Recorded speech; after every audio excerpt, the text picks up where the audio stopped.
السلام عليكم ورحمة الله وبركاته. beeraleyda Soomaaliyeed waa idin salaamay meel walbo joogtaan. walaalkiin Cabdirasaaq.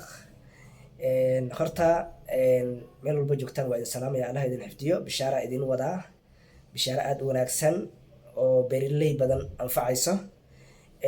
ayaamihii dambe sanadkan waxyaala aad u raadinay waxaa ka mid ahayd nafaqo oo organic ah oo beeraleyda anfacaysa, fertilizer organic ah oo beeraleyda anfacaysa, weliba mid maaragtay 100% organic oo la isku hubo oo tijaabana lagu sameeyey.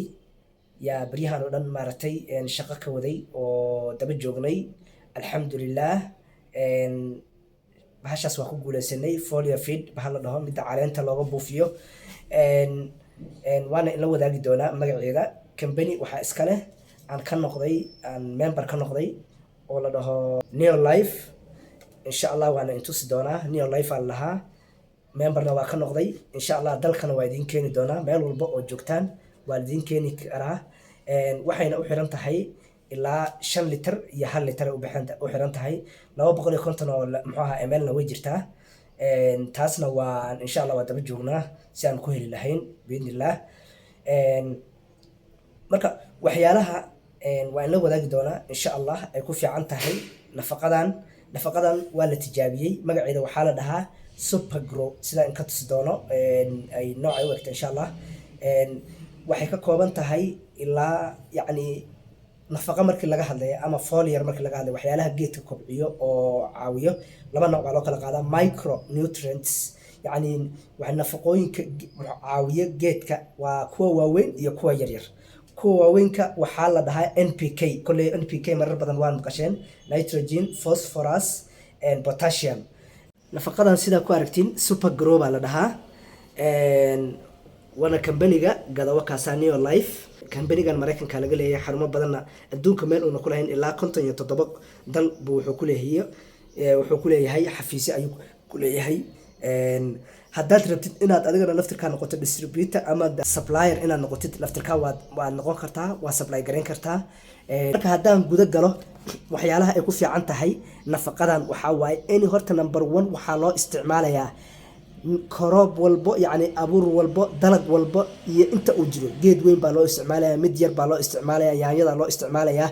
yacni nafaqooyinka hadda kale oo kala duwan haddaad aragtay adduunka waxaa waaye, mid waxaa arkaysaa middan waxaa loogu talagalay inta naasariga uu ku jiro geedka, abqaalka intuu ku jiro. mid waxaa loogu talagalay intuu geedka korayo.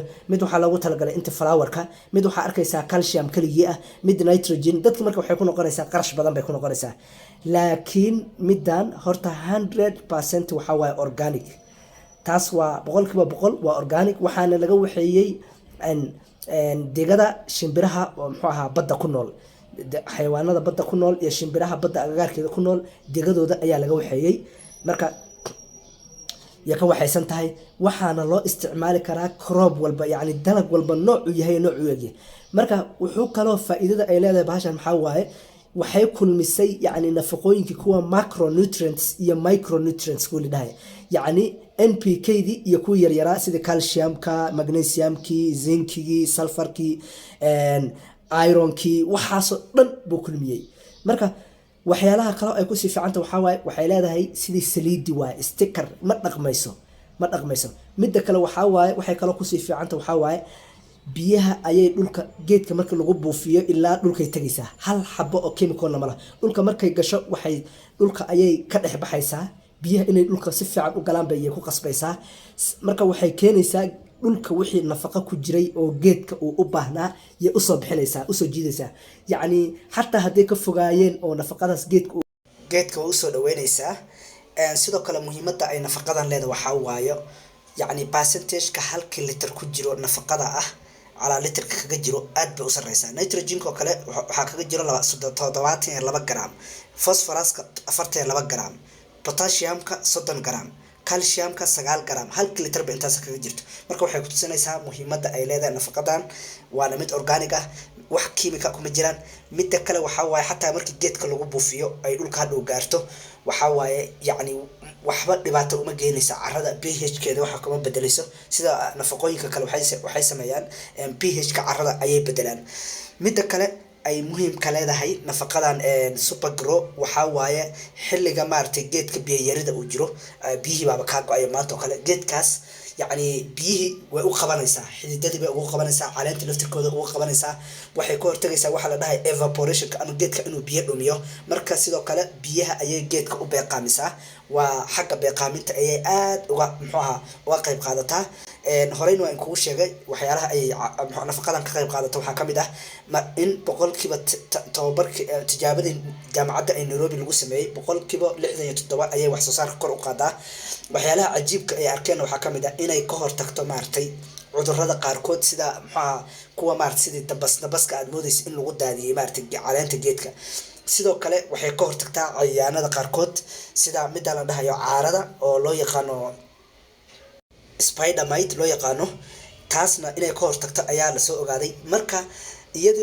waxaa sidoo kale waxaa lala isticmaali karaa daawooyinka kale muxuu ahaa sida sunta beeraha lagu buufiyo kuwa cudurro ama sunta noocay ahaataba kuwa cayayaanka kuwa cudurka ka hortaga marka nafaqadan dalagga lagu beeray lagu tijaabiyey waxaa la soo ogaaday wax soo saarkooda inuu kor u kacay boqolkiiba 167% yani 3 times inuu kor wax soo saarkooda u kacay dalag walba lagu buufiyay marka dalagga waa lagu buufinaa ilaa uu ka gaaro asagoo yar asagoo weyn asagoo dhexdhexaad ah asagoo miro leh ilaa ubaxa ka keena marka ubaxa keeno yaa laga joojinaa sida yaanyadoo kale waa lagu wadayaa ilaa naasiriga markay ku jirto ilaa ubaxa markay ka keento waad ka joojinaysaa handara marka dambe ay ubaxa labaad bilaabaysa haday tan green house ka tahay yaa handara ku buufinaysaa tii hore markii la goostay marka waxaa waaye dalag walba nooc walba inta uu leeyahay ayaa loo isticmaali karaa geed weynta geed yarta cawsaska calafka yani wax walba oo aad rabtid inaad maartay wax soo saarkiisa kordhisa ayaa loo isticmaalayaa